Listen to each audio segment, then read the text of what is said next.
And good evening once again. This is James Brierton in Charlotte, North Carolina. We are crossing our fingers, dotting the I's, crossing the T's, hoping that tonight is the night that we can get this rocket launched from Wallops there in Virginia. And I'm going to pause here just a moment so we can let in our audience watching on our non-stop stream, the Carolina Weather Net. Hello to you, and welcome to this Good live evening from coverage NASA's once Wallops again Flight on our Facility Mission final Control launch in window, Wallops our Island, final Virginia. opportunity to Tonight get is this night 7 rocket of here the off the launch attempt ground. for the Kinetics Black Brant XII suborbital sounding rocket. If you've been with us for the nights leading up to now, you'll wonder where the commentator guy is that you all have grown to love over the past week. Well, he is taking a well-deserved night off, so we're looking forward to hearing about his adventures away from the launch site. Let's listen in now So to our tonight with commentary us, you've from got Wallops. Rebecca Hudson and Jamie Atkins coming to you live from the Wallops Launch Control Center as we get ready to count down once again for the Kinetics launch. As I mentioned, tonight is night 7 of our launch countdown, and it's the final launch attempt for the window, the final countdown, if you will.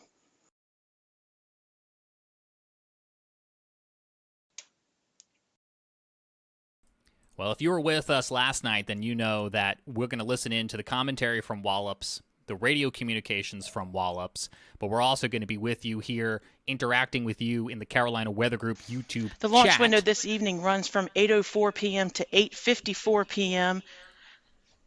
Currently, the winds are green at Wallops Flight Facility. Our Wallops Flight Facility team is working no issues here at Wallops. The principal investigator is currently reporting clouds at Bermuda. However, he does report that he is very optimistic, as it does appear to be some clearing and potential clearing right at the beginning of the window. Our plan tonight is to count down to T-minus 10 minutes and hold, just to give Bermuda a time, an opportunity to have that clearing. And when the PI decides that it's at the point where he's able to pick up the count, we're going to do so. And we're confident and optimistic tonight will be the night to see the Black Brant XII launch from Wallops Flight Facility.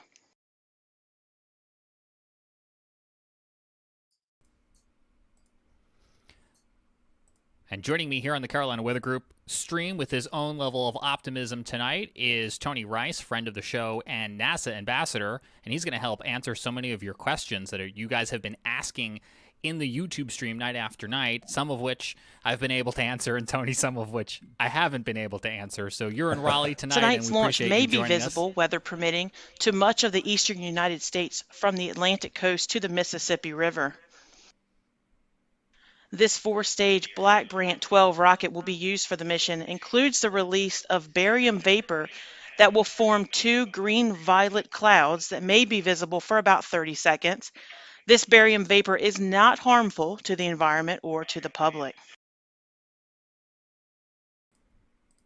Visibility map now on your screen as we continue to listen into commentary from Wallops. Any way of bringing up a goes east image? How's that? That'll work. That actually looks a little more promising than we've seen in past days. Yeah, scoot this over a little bit so we can get Bermuda out there. The trajectory there is from the Virginia coastline, a little ways north of the border with North Carolina, out towards just north of Bermuda. Yeah, it's not quite directly off the coast of the Outer Banks, but it's more in that direction if you follow that line out. Yeah, The vapor, the barium vapor will be released approximately 9 minutes and 30 seconds to around 10 minutes after launch. That's about 217 to 250 miles altitude over the Atlantic Ocean and around 540 to 560 miles downrange from Wallops, just north of Bermuda, which explains why the clouds in Bermuda are very interesting to the principal investigator. That matters quite a bit for him to be able to see the barium vapor for the key part of his experiment. Immediately after the release of these vapors, the spherical clouds are a mixture of green and violet, but that phase only lasts about 30 seconds. After that, the clouds take on a violet color after they have quickly ionized.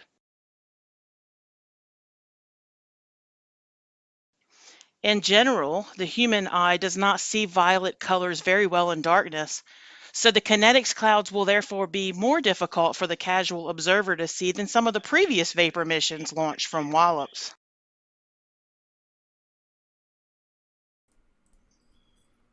And that's your public affairs officer reading from a press release right now. As I mentioned, the Black Brant XII is a 4-stage vehicle. It is 71.5 feet tall, so about a 7-story building if you're looking to put that into perspective. It's made up of 4 different stages: the Talos, the Terrier, the Black Brant, and the Nika. Apogee, or the highest point of this mission, is about 302 miles, and at apogee, the rocket will be traveling at 7,000 miles per hour, which is pretty crazy. Tony, a question that's coming from chat. What does this vapor do? What's the point of the vapor? It's an indicator. It's there to interact with those upper level winds. But most importantly, it's an indicator for the magnetic fields that are being experienced up at that level. So the sunlight interacts with that vapor, ionizes it, and then it immediately starts lining up along those magnetic fields. So it's a way for us to see what the magnetic fields are doing up at that level. And it's ironic that it's barium that's the medium here, because it's not unlike if a doctor were to give you barium to ingest. And Nope. Tony just froze on us. To see things that are going on. You cut out there for just a second, Tony, but you're back with us now. I think we got most of that. Launch window opens at 8:04. We'll continue for 45 minutes until 8:54. This is the last of their pre-planned flight windows, Brian. NASA actually tweeted out an explanation earlier, because that was one of the questions we were seeking an answer to, and it has to do, because this is a mission that requires visibility, right? We've talked so much about the cloud cover. The other thing they're contending with is the angle of the moon. So NASA explained earlier today in a tweet that what's going to happen after today is the light from the moon is going to obscure their view of what they need to see. And so if we don't get off the ground tonight, they will have to then book a date out for later in the year when we're back in our correct orientation, kind of the fall equivalent of where we are now, so they can try this again. Yeah, the moon's illuminated about 20% tonight. It's a waxing crescent. And by tomorrow, it's up over 25%, which is because tonight's going to be the night, the very last night of the window. Principal investigator feels we have a potential, an optimistic night for this, and I think that tonight could be the night. So everyone do all the special things you can do to make this happen. There's a rain dance. Also, if you have any questions, you can feel free to send them in to our Facebook or our Twitter, and our brilliant social media lead, Jamie Atkins, will be capturing those for us tonight, and we'll make sure we get some answers to you. The other thing I anticipate hearing, in addition to the public affairs officer, Tony, would be the radio communication. In addition, if you're watching this in the local area, and when we get down to getting ready for launch and you're looking to go outside, please take into consideration there will be a bit of delay. So when you're hearing me speak, if I'm, might be 30 seconds to a minute different from the actual launch time. So just take that into consideration when you're gathering up the family to go outside. Also, if you go outside or you're in not just the local area, but anywhere where you could see this launch, feel free to take a shot of it and take a photo and send it to our social media streams. Again, our brilliant social media lead will be glad to accept your photos, and we would love to see what you're seeing from where you're viewing from tonight. And we will have our own Dan Whitaker on the Outer Banks of North Carolina, providing us a perspective straight out over the ocean. This thing is going to hopefully take off tonight from Wallops Island in Virginia and head out over the Atlantic Ocean towards Bermuda. And we're hoping to see something real pretty there from the Outer Banks. Across the Carolinas, if you look east, fingers crossed, you might be able to catch a glimpse of this. Tony, what should people even really expect? The green vapor is probably going to be the most visible for the reasons that were mentioned by the public affairs officer. As it starts to turn more to that purple hue, as it starts to dissipate, that is more difficult to see. It may glow a bit, but if you've seen some previous launches where there's been the glowing vapor that was released, those have been pretty brilliant, especially visible from the eastern part of North Carolina and Virginia. I don't expect it's going to be that brilliant based on what I've read about it. I've not seen barium vapor released like this before, so I have no personal experience to go back to. But it's worth going out there and taking a look for. You're the weather guy, so take a look at that cloud cover going going west towards the mountains. They're in Charlotte. What are you seeing? You've seen some overcast skies here. Yeah, we saw increasing clouds throughout the day. We'll go ahead and put the satellite into motion, and you can kind of see the way that is starting to stream on in. They're optimistic. We're optimistic, and that is the mood I'm going to try to hold on to. But, Tony, one of the things we were talking about before we came up live, you've seen a lot of launches. Mm-hmm. Why go through once the again motions if you're just joining if there's us even a chance of scrubbing? From launch control, we are a T-minus 10. You can go ahead and mute her. There are a finite number of times that you can go and make an attempt to launch something like this, and the long and the short of it is you got to take those attempts. There's a couple different things that are going to stop you from doing a launch. Weather is the most frequent one, both when we're launching something like these sounding rockets, or if we're launching people into space down at the Cape, or even resupply missions up the International Space Station. Weather's a big part of it. The moon can be a part of it too, as we've seen today. But the other part is scheduling, is the range. When we go through countdowns, you'll hear the weather officer gets polled as one of the final things that comes up, and they have to give the go, no go. But the range also gives a go, no go. If we don't get this launch off today, because of the phase of the moon, you might be wondering why we would have to wait until much, much longer. Wouldn't we wait, approximately a month, go through the next lunation until the point where we're at a new moon again? And the answer is probably, and I'm totally guessing here, but it is probably because of range availability, because it's just that 4 weeks from now it's just not available. It's a little bit easier up at Wallops because that's the only NASA site that is 100% owned, and they own all the launch pads and everything, and it's dedicated for this kind of research, this kind of suborbital sounding rocket research. So it's a little bit easier there. But even if the moon wasn't a factor here, and we were able to come back night after night after night, you have to give the team some time off too. We've seen that in the shuttle program where there's delay after delay after delay, technical delays or weather delays or whatever. There's a limit to how many times they're going to come back day after day after day before you got to give the team some time off. Give them some time to rest so nobody's making mistakes. Coming up now to manage expectations, I wanted to let you know again, it's a little cloudy at Wallops tonight. Doesn't appear to be too much of a concern to the launch team. But just for expectations for those of you that are watching our stream, I wanted to let you know that it's possible our tracking cameras won't be able to see the rocket for very long, given the fact that it is cloudy tonight. It's just one of those challenges we have to work with. So I think that we'll all be okay with that if we could get the rocket off the ground tonight for sure. That's the voice of the public affairs officer. Go ahead, Tony. I was going to say there's launch commit criteria, weather-based launch commit criteria there at Wallops, but the primary place that they're looking is out at, north of Bermuda, where this event is going to occur. Because again, this is something visible. They've got to be able to see it in order to get the science out of it. As cool as it would be for us to be able to see it here, it's not like they're going to postpone this because it's not visible from the Carolinas or wherever. The primary concern is safety at the pad, but also visibility out there north of Bermuda.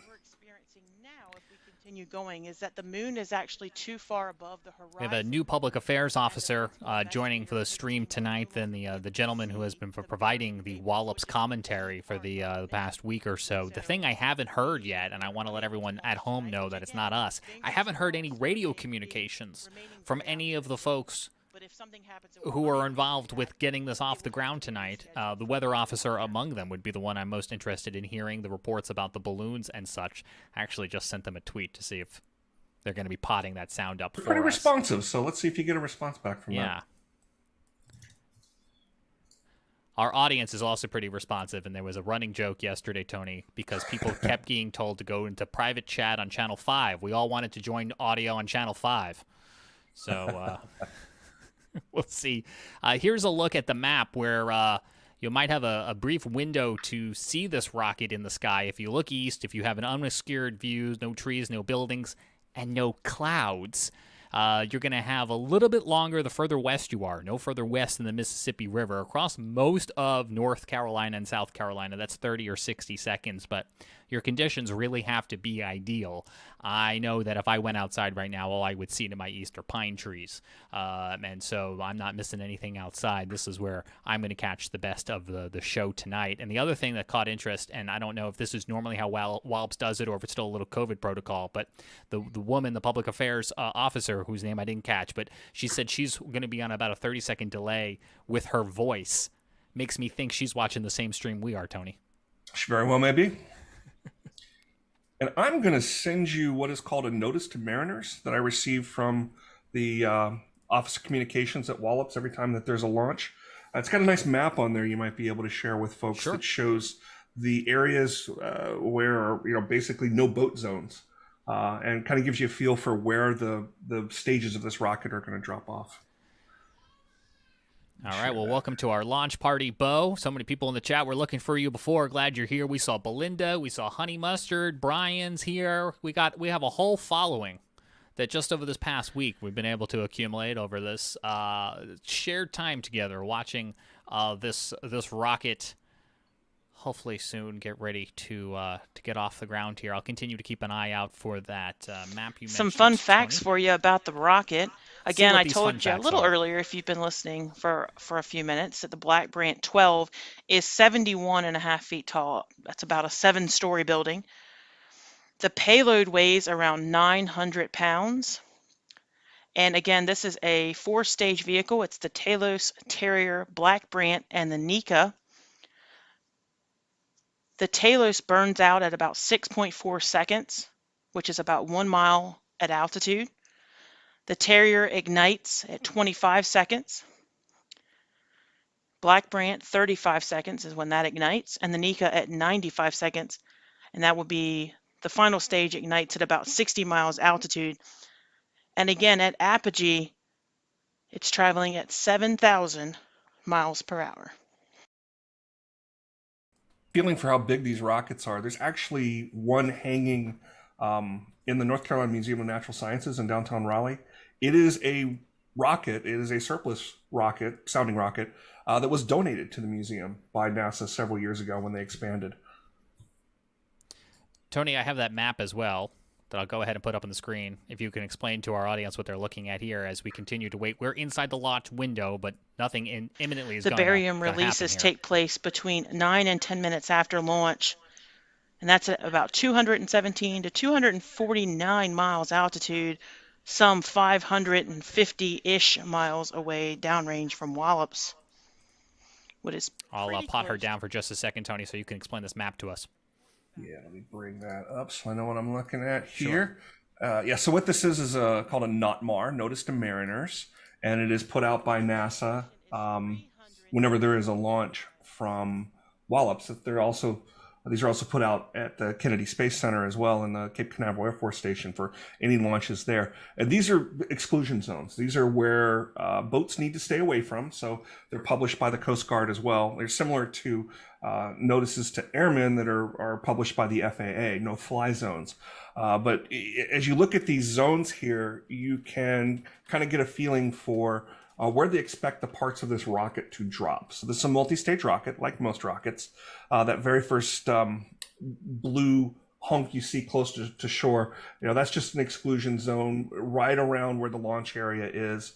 That first stage drops off in that box that you see, just off of the continental shelf there. And then you see how the boxes get bigger.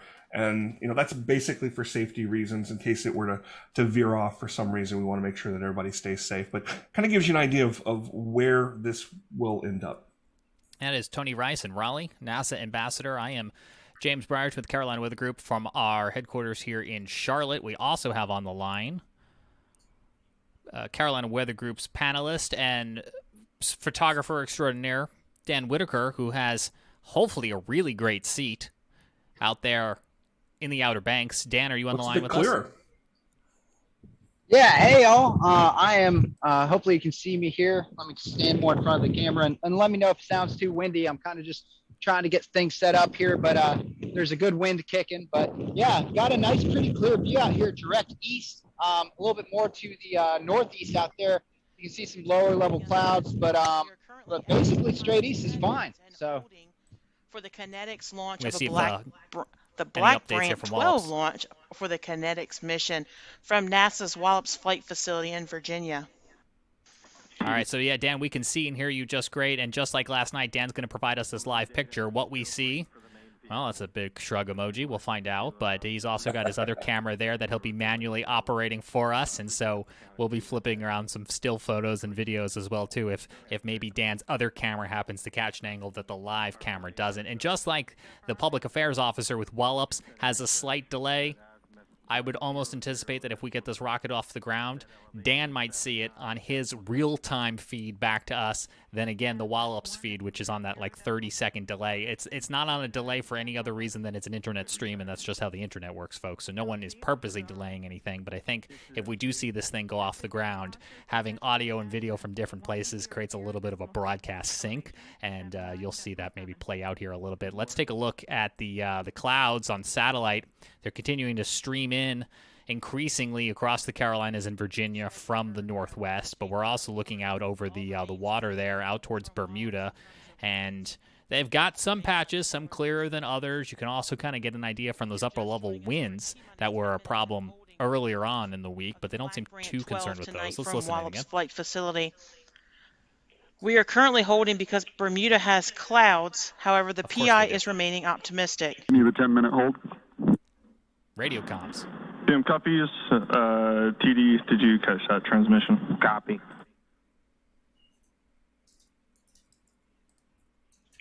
Earliest possible pickup of the count would be 0024. Yeah. So as you heard, the PI indicates he would still like to remain in a hold status. He's feeling optimistic. There are some clouds in Bermuda, however, that does look like they potentially could clear. He's asking to hold again for another 10 minutes just to evaluate the situation. So we will remain on a hold at this time, and in hopes that we will be able to get a clearing and an opportunity to launch this Black Brant 12 tonight. So again, we're feeling optimistic here. We're all having our fingers crossed, sending good vibes and good juju to this rocket. Don't stop believing. Tony, let me bring you back in as we continue to listen to the public affairs officer, and also we have now confirmed we can hear those radio comms, so that's good. 0024, I believe, is what I heard. So nothing's going to happen until 8:24 Eastern, and then I think we still have 10 minutes left on the hold, right? So let me ask you this: if you've seen a lot of these launches before, last night they kept us in a 10-minute hold. Then they started to run down the clock. Why pause at 10 as opposed to 15 or 3? Or why run down the clock even if you think you still have clouds? There's a list of things that need to be accomplished. Some of them are manual checks. Some of them are automated. Some of them are automated to the point where you press a button and the computer takes care of them all. Not familiar with this particular rocket, the specifics of what that may be, but the same is true of just about any launch at this point. The hold times are there to allow pauses. And it's basically like stopping on step 6 before you move on to step 7. And you press the button and you move from step 7 on down to, when the rocket leaves the rail.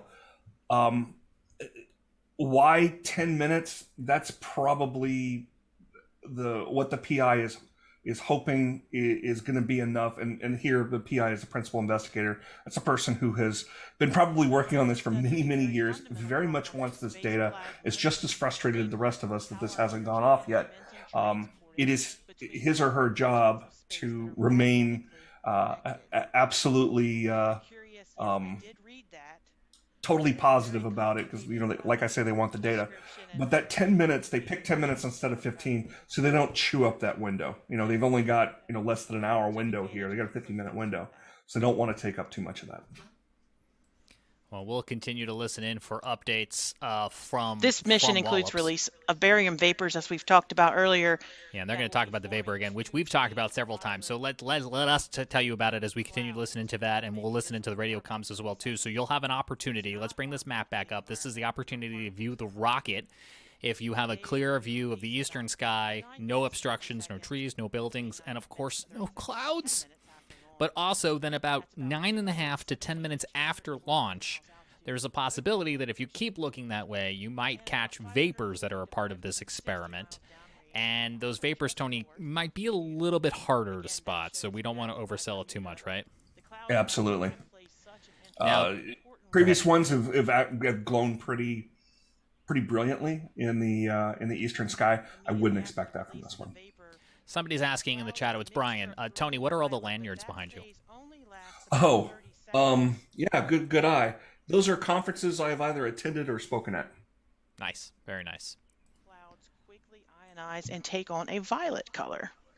Yes, violet is the In color general, we'll be looking humans for. do not see violet colors very well in darkness, so therefore the clouds may be a little bit more difficult to see than some of the previous vapor missions launched from Wallops that have produced a very bright, vibrant color. This might be a little bit more of a challenge to see. Especially with the clouds. So this one And a you'll probably reminder recognize. for expectations. That's a real cool app. I don't think Radarscope has a conference, do they? They don't. I picked that one up at a National Weather Association conference. This one you'll recognize, but I can't really talk about it. Whether that's true or not, I'll give you points for that. That wasn't a conference. That was Gift another shop. visit. So if we're counting down, we're about 1 minute here. It's possible you'll actually we'll be launching from the time you hear it to the time you actually see it. So just be aware of that as you're planning for your time outside. That's an excellent point. I wonder if people are watching on a computer or a TV inside, or if they're standing outside listening to us, Tony. And you don't really need to stress about that because even with all these technology delays, between the delay coming from the Wallops feed and any of the delays we've got going on with the feeds we've got here, we've got a couple of delays that are going to help make sure that we're not going to miss anything. One being, if you could bring up that map again that's showing the concentric rings of visibility, the curvature of the Earth. We're not even going to be able to see the rocket at all until it has risen above the curvature of the Earth. And the reason those rings are oddly spaced, and that particularly that purple band there is so much wider than the rest, is because of the arc the rocket's taking as it ascends. So you've probably seen some visibility maps like this previously from other launches going from Wallops that haven't extended so far out. The reason this extends so far out is because of the height of this event. The fact that it's going to be happening, up, touching the ionosphere, that's where it needs to be in order for that interaction with the gas, with the magnetic fields up there, so we can see what we need to see. It's so far up, it's so very visible. So that's one thing that's going to take a little while before you can even see it. The other is the rocket's got to travel some 9 minutes out across the Atlantic before we'll even release those gases, before it releases those vapors. So you got some time. Basically, if we see that rocket leave the rail tonight, that's when we should, maybe head outside, look towards the east, and look for those green clouds. If you have questions, feel free to submit them. When the launch happens, feel free to take photos and post them on our Facebook or tweet them. Post on our the Instagram public affairs page. officer doing their best, as we are, to stall for time. The next big milestone will be in 4 minutes. Was it 4 minutes? 8:24? I think Sounds right. They said when they could, at the earliest, resume the 10-minute countdown. So if you're thinking about going outside, as Tony was saying, you have at least 10 more minutes that we have to count down that we're not even doing right now. We're just holding at 10. So I think we're getting some radio comms. Decimal 2. Set elevation 79.7. Azimuth so watch that rails. 100.2, elevation 79.7. That's a good readback. LC, this is ROA. This is LC. Set 50K launcher to settings azimuth 100.2, elevation 79.7. And work. So you heard that azimuth of 100. So that tells you they're going just a little bit south of due east. They're adjusting because the amount of time has passed, Tony? Is that Possibly. It may just be a readback. ROA, this to is verify. LP. 50K launcher settings are azimuth 100.2, elevation 79.7. Good readback.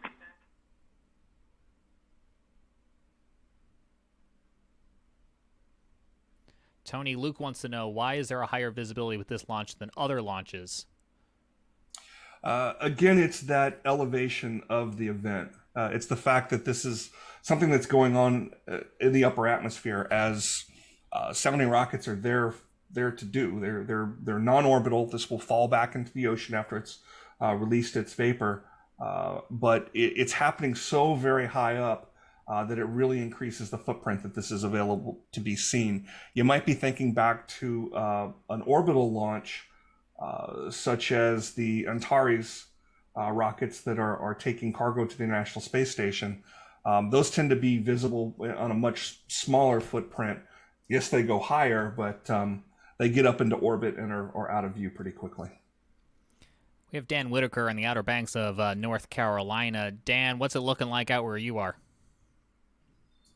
So the sun has kind of fully set. We've got some nice blue color still left in the sky before darkness hits. Honestly, a lot of these stratus clouds and whatnot that's over to my north seem to be kind of blowing away / parting a little bit. My eastern view looks really good. If this thing launches, I believe we'll have a really great view out here in the Outer Banks. We will continue the 10-minute hold. 22 minutes Same past the hour. copies. We'll continue the 10-minute hold. Next available countdown pickup will be 0034. 80 So that's copies. 8:34. Yeah, so they're going to go in 10-minute increments, it sounds like. We have until 54, so we need to start counting again So if by you're 44. just joining us, we are currently at T-minus 10 minutes and holding for the Kinetics Black Brant XII suborbital sounding rocket from NASA's Wallops Flight Facility in Wallops Island, Virginia. The principal investigator just reported we're going to remain in the hold for another 10 minutes. The next possible time we would pick up the count would be 8:34, I believe. Yeah, 8:34 is right. We are holding currently for clouds in Bermuda. We'll bring that satellite up for you. It does appear that the clouds are potentially clearing. We remain very optimistic that that will happen. Tonight is the last night of the launch window. For those that have asked why exactly is that the case, it's because much after tonight, the moon would be too far above the horizon for the barium vapors to be viewed. Since that is the key part of this experiment, that really causes a problem, and we would not be able to launch with those conditions. So fingers crossed that we are able to get the clearing we're looking for in Bermuda, and we're able to launch tonight. I know everyone's excited to see this rocket launch from Wallops.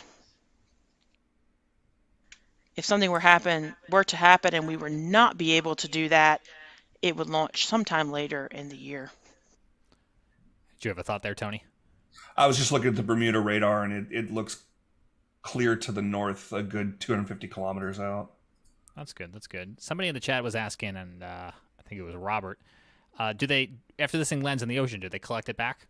No, they do not. Oh, It so becomes a nice home for fish. there's a chance I might find a washed-up rocket one day. I suppose. I don't know that's happened with a sounding rocket. They're big, but they're not that big.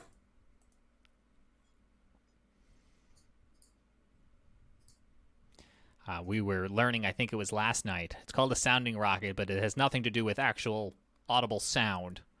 It's apparently a term they picked up from marine lingo of taking observations. That is correct. Show that map here one more time where you might be able to see this rocket after it takes off if you have a clear view to the east. A shorter window of time if you're in that Virginia area where this is launching from. A little bit larger window as you make your way out towards the west here in the Carolinas. Most of us in this purple 30 to 60 range. But of course, in addition to having to work around buildings and trees, you're also going to have to work around these clouds that are pushing in. Sun is also setting. We've officially passed sunset. Dan Whitaker, you have the best view right now out over the ocean. What are the clouds like as you look east from OBX, the coastal barrier island of North Carolina?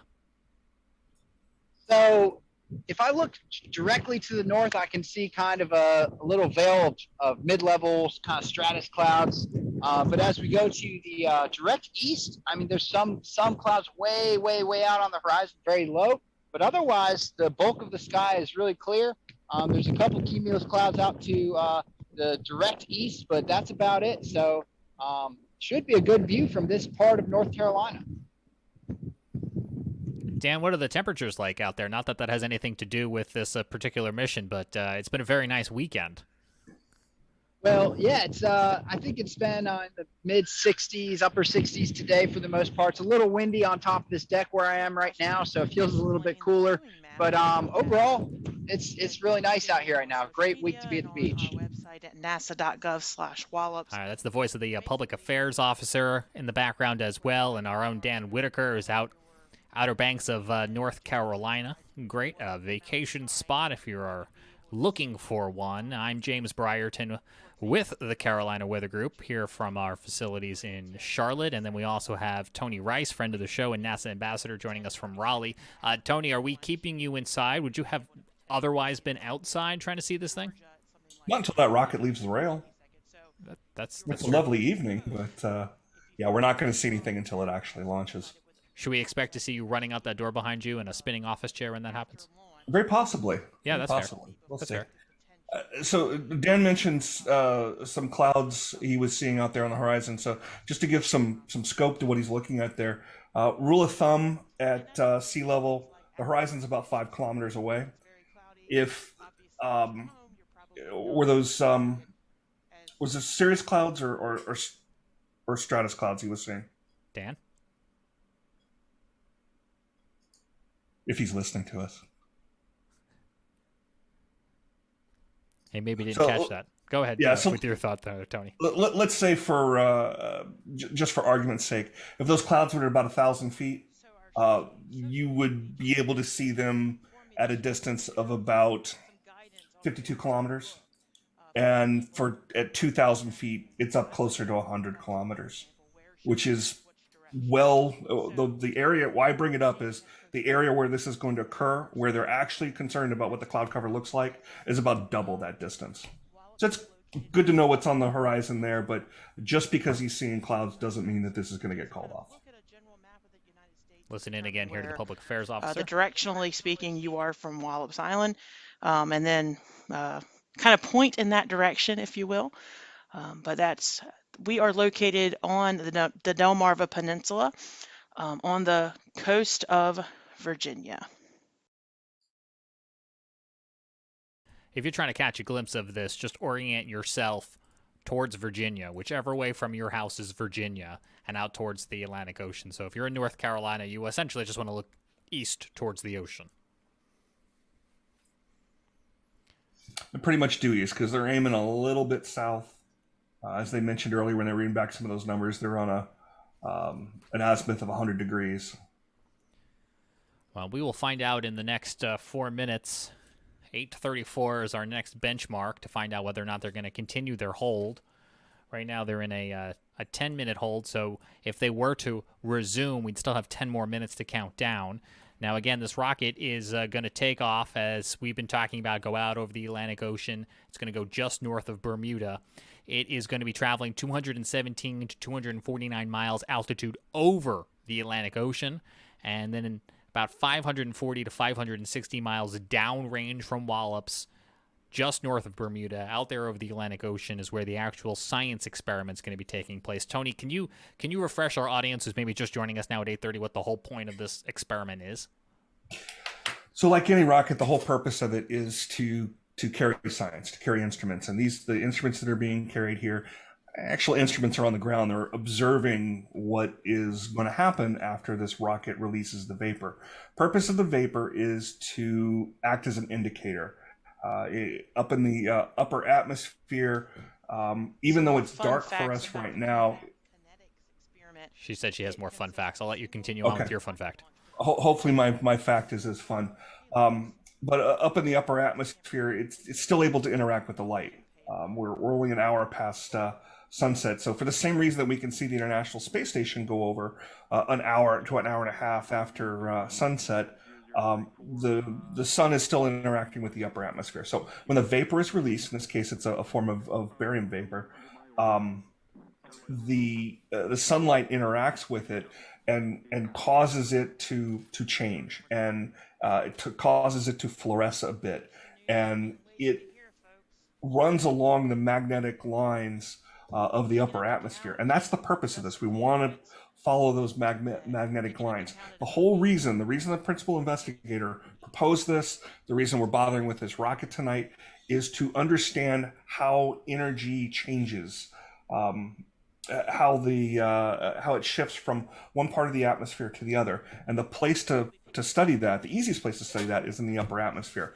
But this data can tell us a lot about space weather. It can tell us a lot about how energy moves from the sun through our upper atmosphere and ultimately down. That is Tony Rice joining us from Raleigh. Lots of comments in the chat calling back to last night's big side conversation that I'll acknowledge for anyone who wasn't with us last night. We were joking, Tony, there's been so many scrubbed launch attempts that we could all just sit down and watch the box set of Scrubs. And and someone in the chat says they're gonna finish off Scrubs tonight and watch that finale. Hopefully they don't mean of the last season, just the last actual season, not the spin-off. That didn't occur. Right. We just pretend that Dave Franco one doesn't exist. Yeah, that's what happens when you don't let your team know that you're going to renew them early enough. And 158 and 159. ROA copies. Listening to radio communications now.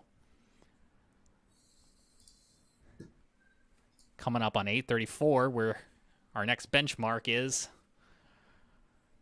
We're still got 10 minutes and holding on the countdown. Imminent PM. M&O. Turn on data recorders. In work.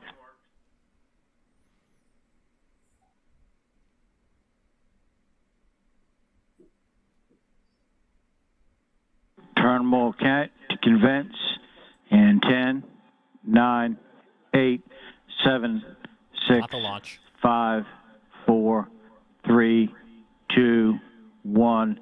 Mark. 10 minutes and counting. All right, so we've PM resumed the M&O countdown. recorders are on. PM copies, check 160. Just a reminder, that count you just heard was to begin the terminal count. So we are now currently at T-minus 10 minutes and counting. Actually, it's T-minus 9 minutes and 41 seconds and counting. CLC, check 161. ACS, check 162. That's just a radio check. 164. Imminent PM. M&O. Set ground station levels and confirm. In work. So to give some idea of where this is happening, Bermuda is pretty much due east of Charleston, South Carolina, and where this location where they're going to release that vapor is pretty much due east of the Virginia, North Carolina border. PM M&O. Ground levels are confirmed. PM copies, check 165. So look due east. And hopefully you're not looking through too many clouds.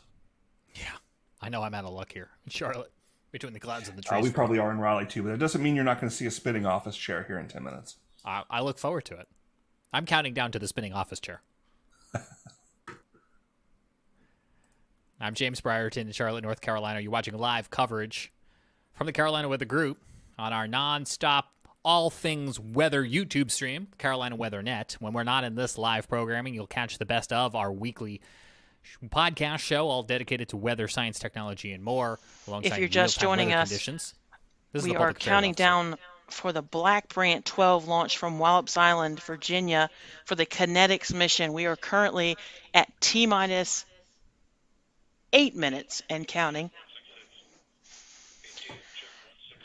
We have been waiting for opportunities to be able to launch this rocket for about a week. Tonight is the last night of the countdown, and it sounds like we are finally potentially getting an opportunity with clear skies in Bermuda. So we are, again, crossing our fingers and hoping that pans out.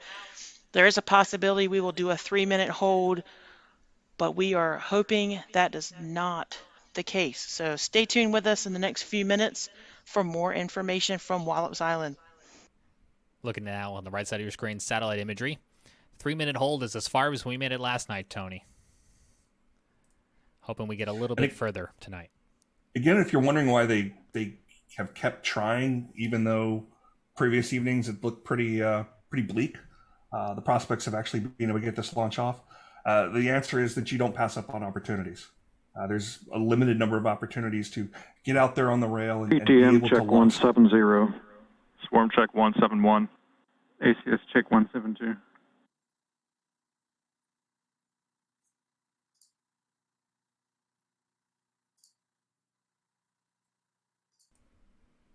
Holding out to see if they were going to say any more.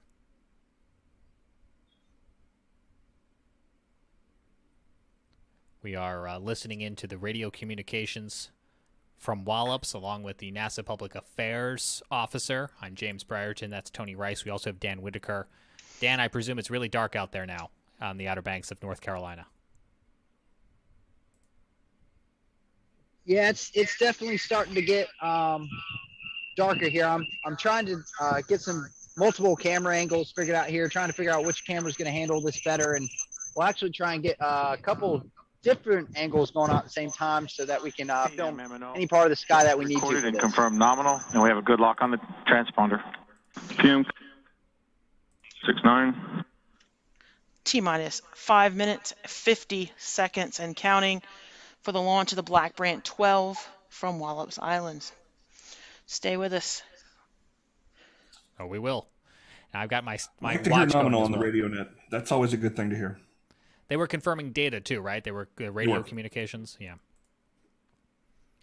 Again, there's a visual aspect to this too. NASA will be using camera observations, I think both from the Virginia coast as well as Bermuda, and an aircraft to actually watch this as it flies out over. It's going to be releasing a vapor. They're going to be studying energy transfer in the atmosphere, and all of that will happen about 9.5 to 10 minutes after launch. But the actual launch itself is what you might have an opportunity to see depending on where you are. A short window of time, about 30 to 60 seconds. That's the purple on your screen there for most of the Carolinas. PLC, check 173.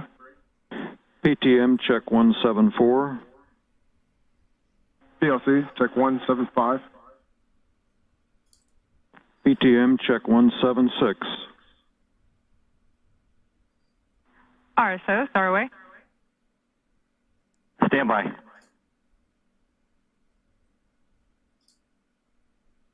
Go for RSO. Provide final wind-weighted settings.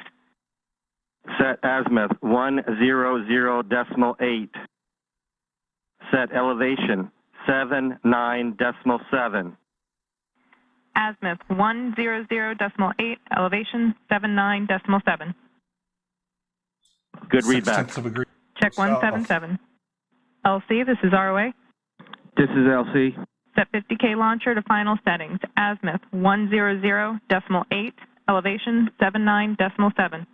Break. This is the RSO. Set elevation now 79.5. That is a correction that we're making right now. 79.5 for your elevation. ROA copies. LC, do you copy? LC copy. And work. Yeah, maybe my old eyes are playing tricks on me, but I could have swore I just saw that rail move. That's what they were talking about, right there, right? Adjusting altitude. Launcher settings. Yeah, they're adjusting for wind.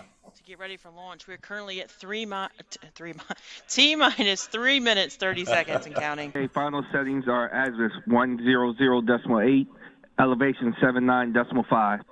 Good readback. Check 178.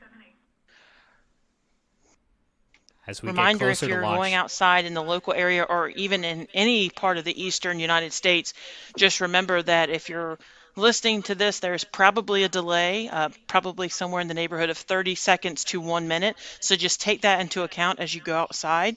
And again, take some photos if you're able to see the launch, post them so we can see what you're seeking. T-minus 3 minutes and counting. That's pretty much what I was going to say as well, too, especially PLC with our check angle from the 179 beach. and 180. CPR check 181. M&O PM. M&O. Verify no change to signal strength and deviation for all links. Verify nominal levels and report any changes in transponder interrogation. In work. Past PLC the check 3-minute 185. mark. I might actually get this off. I was just going to say, Tony, if you want to run outside. Nah, I'm not going until it leaves the rail. I've got 9 minutes. PLC check 187. PM M&O. Signal strength has no change. Confirm nominal and no change to transponder. PM copies check 183 and 184. PTM check 186. And I love watching them launch. Mark, 2 minutes and counting. And we will take 50K the launch launcher full when settings it are happens. elevation 79.5, azimuth 100.8. Check 191. EDS check 190. PLC check 192. PTM check 194.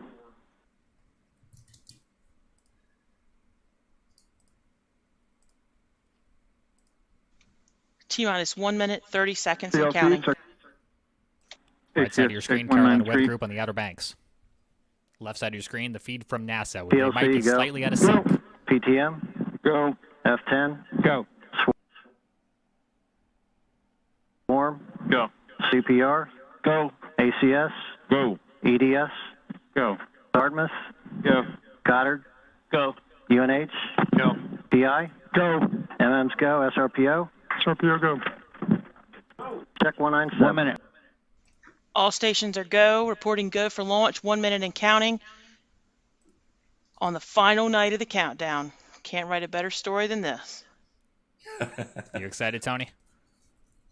Always. Never gets old.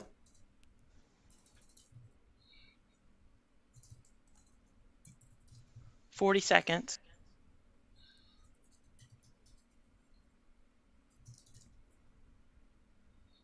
Minus 30. Talos firing circuit armed. There we go, folks. A moment I think we've all been waiting for. 20. Just moments away. ACS check 199. Minus 10, 9, 8, 7, 6, 5, 4, 3, 2, 1, 0. Plus 1, 2, 3, 4, 5, 6, 7, 8, 16 9. tracking. Plus 10. Radars 25 and 18 are tracking. ACM is And you enabled. just saw that the flame disappear. It disappeared into the clouds. 20. So we're probably not going to be able to see flames. Maybe Dan will. out Radar on the 3 coast. has a good track on the booster. Got Dan's picture now up. Second stage ignition. NASA feed on your left. Again, as we told you, Second stage separation and third stage ignition. it's a beautiful, beautiful show here. Again, if the camera you're on the screen right now is kind of in and out, again, based on the clouds in the Wallops area. But kudos to our tracking team, doing an awesome job of staying locked in. Live view again on the right side from the Outer Banks. We'll see if Dan Whitaker either sees the launch Plus or the 1 vapors, minute. which are about 9 minutes out.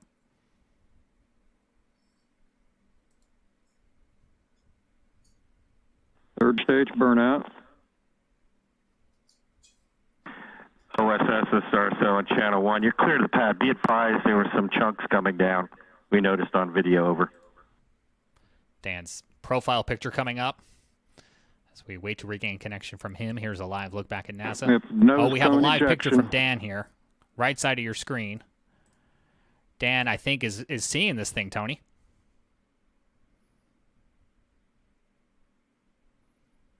This is a live look, Carolina Weather Group camera on the Outer Banks of North Carolina. You can see the illumination of the rocket now as it heads away from the coast. The picture from NASA on your left is dark. We'll keep Dan's picture up here full. Some of you may be getting the same view if you're along the eastern coast. And so just enough break in that cloud cover for Dan and hopefully a whole lot of you along the east coast to see that.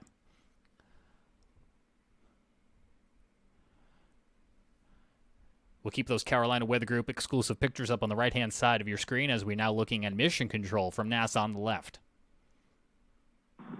Radar 3 is on the main vehicle now.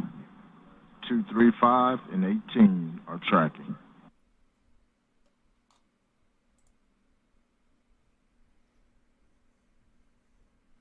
Barium number 1 separation, number 2 separation.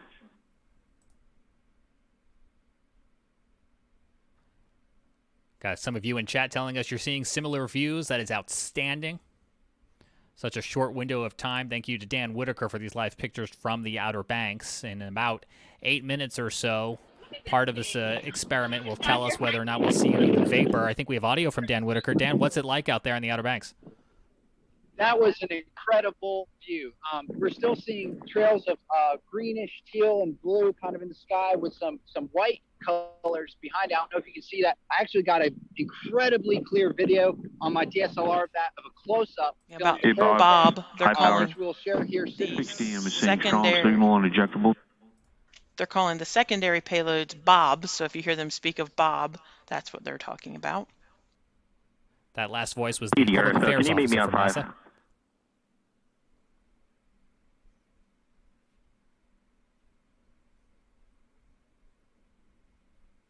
Dan, you'll have to let us know if you see those vapors coming up in a little more than 5 minutes or so.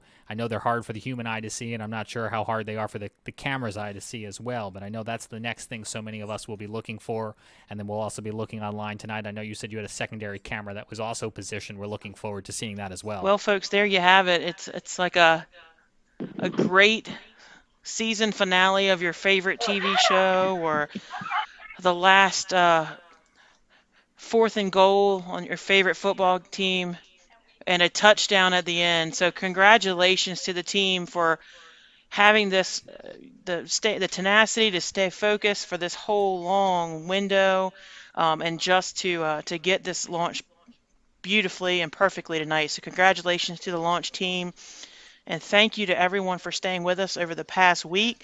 We appreciate Tony Rice, your I see you're back at your enthusiasm. computer there in Raleigh. NASA ambassador has been with us tonight for this stream. I mean, it came down to almost the very end of this last window and the last night of the launch. Did you get to see anything there in Raleigh, Tony? I saw a Delta flight heading to LaGuardia. That was about it. We're clouded out here as well in Raleigh. So I appreciate Dan sharing his views with us. I know. Looking forward to his secondary view as well, too. We'll continue to listen into those radio comms, mission control on the left.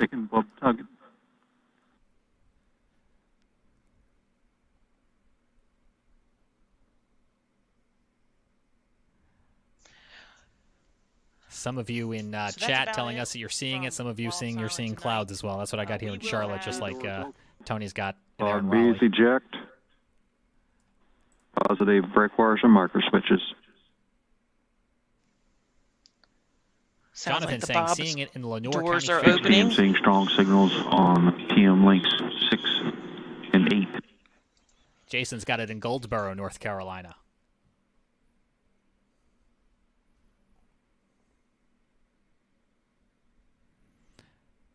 Tony, can you remind us again, if people are just joining us and still keeping their eye to the eastern sky, what the vapors are that they're looking for? So the vapors are actually... Unfortunately, we're not going to have video of the vapor tracers. However, if you are still hanging around, you should see them, if you're going to be able to see them in your location, in about 5 minutes. We'll hang around here in case there are questions about it, but we are seeing some amazing imagery coming in. Do you think on the Outer Banks with our cameras might be able to see it, Tony? Very possibly. Hopefully so. All right. based on what Dan was saying about the clouds. Yeah, we should have we a won't great have view. any video of the We'll continue to hold. That's Dan's picture on the right-hand side. NASA feed on the left, the voice of the public affairs officer. So they're saying they don't have any cameras to show their audience the vapors. We're going to try. That's the best we can do is try. We've got Dan in position for that. Michael says he's got a great shot from Rhode Island, looking south. Oh, wow. To the Kinetics launch team. Again, please feel free. But to answer your earlier question, the vapors are there to interact with the upper atmosphere. They act as indicators. They act as tracers. And the principal investigator, what he or she is looking for is to better understand how energy interacts up in the upper atmosphere. So that particular vapor that's being released, once it's hit by sunlight, will fluoresce and start to follow the magnetic lines, so we can see how those electrons are moving around. Jennifer says she didn't get a chance to see it here in Charlotte, North Carolina because of clouds. It makes me feel like I didn't miss anything outside, as I am also in Charlotte. So, James, I'm going to try and get this video to you in just a second here, and so we can at least replay that back from my secondary camera. So just if we hold on for another minute, I should have this up soon. Voice of Dan Whitaker, Carolina Weather Group, out there on the Outer Banks. We will stand by for that. And looking forward to that, Dan, and thank you so much for providing that angle. You got to see from Dan's view just a few moments ago live what hopefully some of you got to see as well, which was that rocket finally launching. Oh, man, our lower thirds don't support emojis. I was going to put a little rocket picture there. We'll continue to watch Dan's picture to see if we see those vapors coming up in the next few moments or so. And Dan said he's also going to try to re-rack for us video of the launch. Tony, does it normally take a week or more to get rockets off the ground? Oh, I could tell you some stories. There was one particular shuttle launch that my family went down for twice. And I when I had a chance to talk to the public affairs officer later when I finally met him at another launch, I commented to him that my wife got to really hate the sound of his voice because it was usually him coming over the public address system with a very folksy, well, doesn't look like the clouds are gonna, or the rain or the whatever, basically the weather wasn't going to cooperate with us. That particular one, I want to say, took a couple of months to get off. And they would try for a week. They'd stand down for a couple of days, give the team time to rest and pick back up. Sightings in Myrtle Beach, South Carolina, Pittsburgh, Pennsylvania, Akron, Ohio, and Ottawa. Wow. So please continue to send us the locations. We're really excited to be able to track them to verify our viewing map. So very exciting to hear this. Continue to send us your information and your images. Honey Mustard able to use the emojis in the chat. Oh, we have a crazy view here. All right, we're coming out to Dan Whitaker. Go ahead, Dan. We've got some greenish yellow colors changing out here direct to the east. Actually, a little bit farther east from where the rocket initial trail was seen.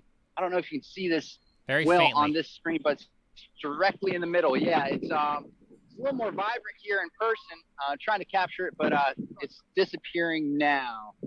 But definitely some different colors happening in the sky. We've got some what definitely appear to be vapors happening in a couple different areas of the sky, and shifting colors and shifting locations. It's very interesting for sure. Dan, the cameraman is my hero, is the comment coming in right now into chat. Other streams are just control room. Well, that's right, because I don't think other streams have a guy out on the beach. So, Dan, thank you very much for giving us views that other people may not be able to see where they are right now, whether it be for clouds or distance or geography or whatnot. I see folks clapping in the control center, which often gives me good news. I see thumbs up. And RSO Dan, you mentioned seeing some green colors. What other Yeah, colors I'll are you wait. You're able to see? clear to release the airspace. Dan, I'm going to repeat that question. Did you see any purple as well? Saw some purplish blue colors, but most of the time more towards the blue spectrum when I caught it. The clapping hands, thumbs up, excitement, high fives in the control room, air hugs and abound. That shows good signs from the PI and the launch team. So again, if you're able to see the cloud, please feel free to take a photo and send it to us, tweet us, or post it in a comment on Facebook. Again, send us your launch images if you were able to see the launch tonight. We're getting some amazing photos coming in. Sounds like we should send NASA our live stream. You absolutely should. You're doing a great job out there, Dan. So I'm over on Twitter looking at some images that are coming through from various folks. I'm retweeting them if anybody wants to go out there and look at those. I'm RTP Hokie, Hokie. And I've seen a couple from Hatteras and from New Jersey. And where's this one from? Oh, great. Somebody tweeted a picture of their clouds. That's helpful. We've got those in We got plenty of clouds. Here. We're looking at your Twitter feed right now, Tony. LOS just simply means loss of signal. Nothing to be Jim's got a very similar view to Dan. Oh, out there from Hatteras. That makes sense. That makes sense. Yeah. Poked out there nicely into the Atlantic. Get a good view. Wow, the view from Trenton, New Jersey. It's gorgeous as well, too. Pretty amazing. Now, there's one from Myrtle Beach I just pushed out. All right. We'll hop back up to see that in just a second. And I take that they when they were clapping in the control room there at NASA, they do have their own instruments looking out at this, and they must be getting data readback that makes them happy. Yeah, they're verifying that the bobs, as they were pointing out there, those payloads were being released successfully. Thank you so much for spending your evening with us, and for those of you that have sounds like the public affairs officer is beginning to wrap up their coverage. Contact us for a wonderful. Take another look here at that you were up watching a rocket launch. At Tony's Twitter feed. Seriously, maybe not. All right, have a great night. Congratulations. There's that view from Myrtle Beach that Tony was talking about.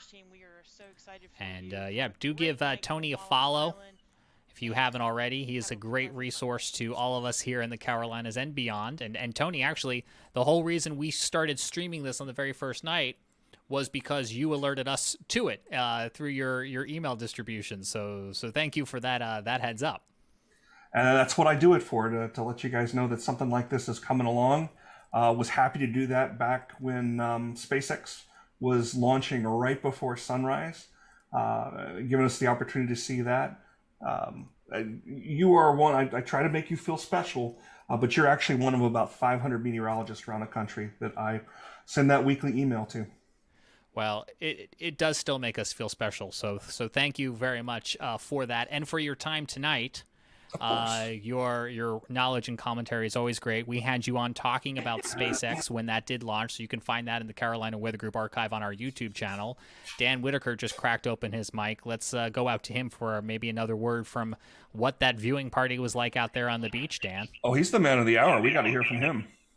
That's right. So I'm actually getting ready here to try and perform a screen share, and we'll see if we can get this video up here. Okay. I'm excited. Right. So here we go. You can see kind of this second camera that or the second account that I'm trying to come in from. So all right, we'll stand by. Right now, we're still looking live at the blackened sky. Dan Whitaker, as you can see, had another camera on a tripod there in addition to this live feed he was sending us, and I think that's the angle he's going to try to play back for us here. And we're going to hold on. I waited a week for this, and we're going to wait to see what Dan's footage is like.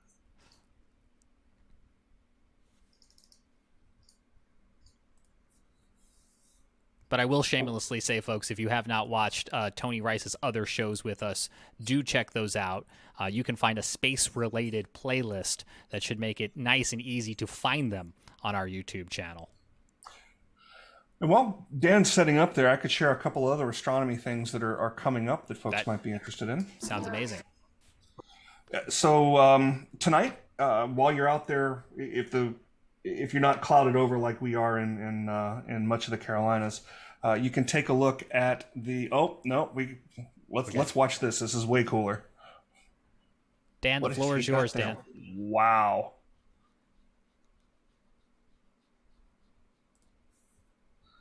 The view from the Outer Banks, Barrier Islands of North Carolina. Wow, look at the shock waves. That I don't know exactly where that was, but my guess is that might have been the rocket passing the sound barrier. Dan's going to play, I think, it again or another angle.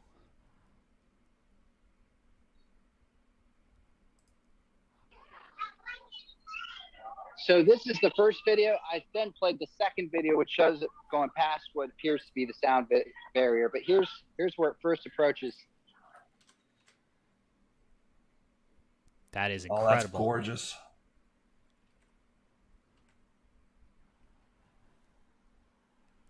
Dan, for anyone who wants to photograph astronomy or all things in the sky, how did you pull this off?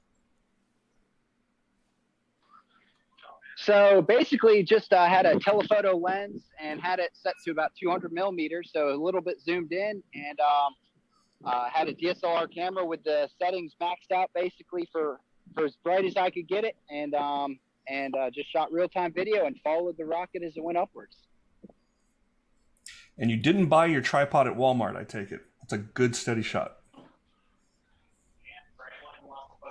No, that is correct. My tripod, I have actually two different tripods set up here, but yeah, if we're still on camera here, it says it signed me out from one of the accounts, but we should still be live here.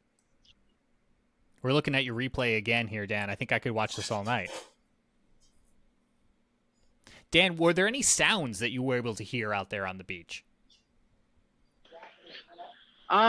No, couldn't hear anything from the rocket. It was mostly just we could hear the house that I'm at. Some of the people here were ecstatic to see it happening in the sky. It was a very kind of otherworldly experience, to say the least. The dogs actually started barking when they saw it. So that's how big and noticeable it was. The dogs even saw it and got freaked out by it. Well, we heard the people, especially when the vapor started showing up in the sky, which was our first indication to come back out to your shot. And again, Tony said it, I think you are the man of the hour. Lots of kudos coming in from our live viewers in chat. So incredible footage indeed. And we're so glad you were able to get out there and capture those images for Carolina Weather Group, for yourself, and for everyone. And I do truly think we're going to flip these around to NASA. They were asking for social videos, and I haven't seen one yet, Tony, that looks anything like this show up on social media. I have the PAL's email address, so ping me. I will share. We will. They will love to have it. Well, Tony, I don't want to cut us off as we're all enjoying this footage, but did you have any other thoughts you wanted to share with our audience tonight? And I think you were talking about some other things that are coming up on the schedule. Yeah, let me bring that calendar up. While you do that, so Dan, what type of camera did you say you used for this? I'm using a Canon 5D Mark IV for this with a 200 millimeter lens. Beautiful stuff. Dallas Middleton says it best. N for science. For everyone Dan shot that footage for, N for science is the amazing punctuation. All right, Tony, you have some other events that we need to keep an eye out for.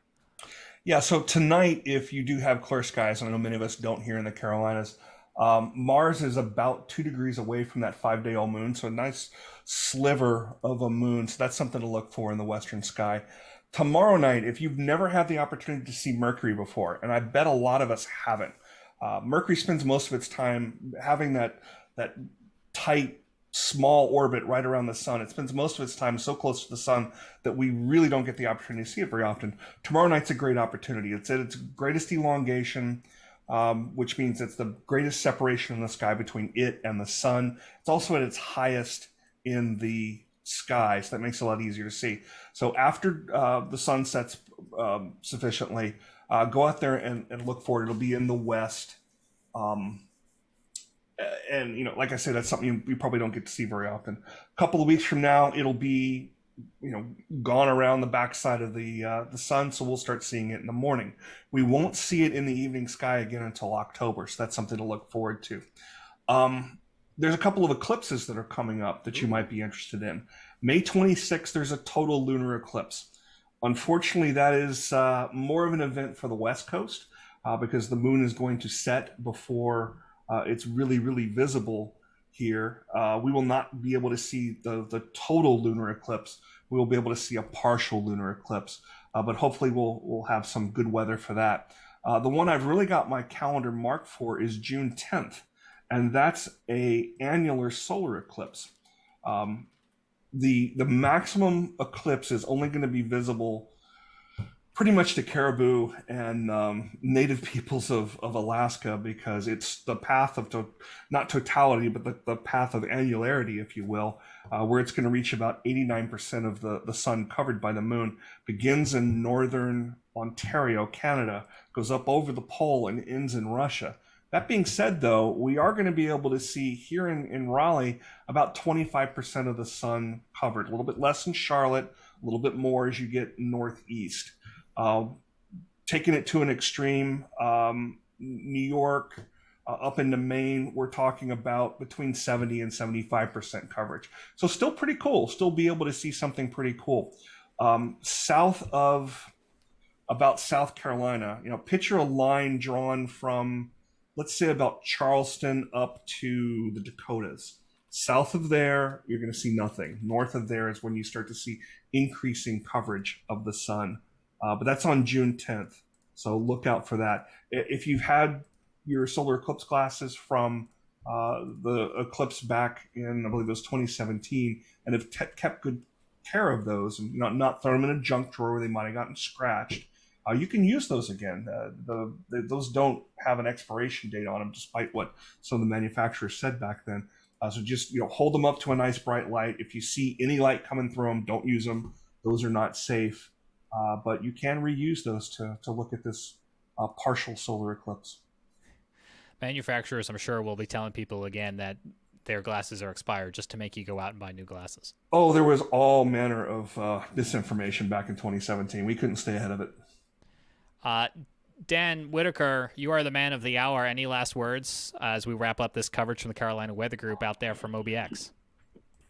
I just want to say that it was well worth the wait. This was an incredible experience, and how exciting to be able to see something like this from the Carolinas or from anywhere really. But the Outer Banks skies never let you down.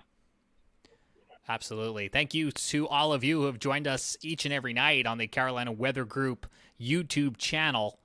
It finally happened, folks. And as Tony mentioned, there are other great events that will be happening in the skies. We'll try to stream as many of them as we can, or you might have the best view right outside your window. If you did capture any pictures of this tonight, NASA is looking for them. They do have a Twitter account for NASA Wallops. You can send them a tweet. We're going to hop off here in a minute, and we're going to turn this amazing video from Dan Whitaker around onto our YouTube channel as a clip, and we're going to send that over to them because it is absolutely gorgeous, and Dan was in the right place at the right time.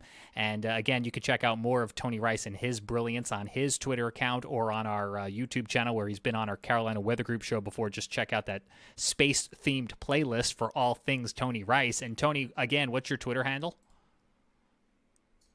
I wear my collegiate allegiance on my sleeve. I'm RTP Hokie, Hokie.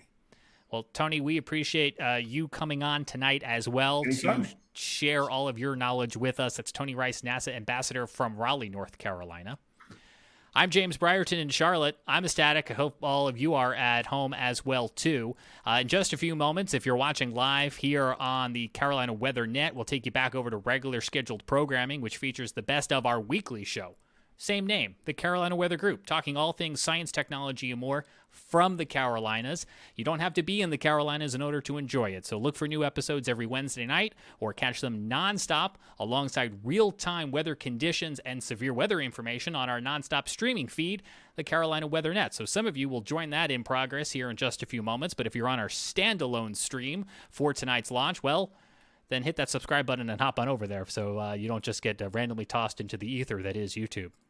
Again, thank you for joining us for tonight's live coverage, and endless amounts of thanks and praise to the Carolina Weather Group's Dan Whitaker out there on OBX on the barrier island of North Carolina. I'm James Brierton. We'll see you back here again real soon. Thanks for sticking it out with us, and have a good night.